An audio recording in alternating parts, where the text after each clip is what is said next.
मौलवी साहब और बच्चों की कुरान की तालीम। एक छोटे से गांव में एक मौलवी साहब रहा करते थे।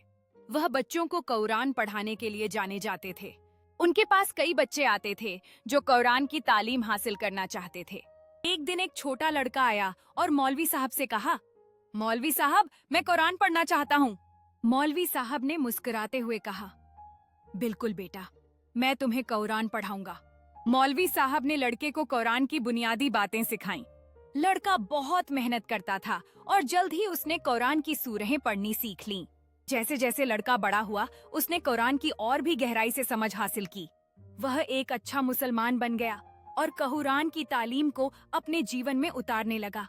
लड़के ने मौलवी साहब की बात मानी और दूसरों को कुरान पढ़ाना शुरू कर दिया।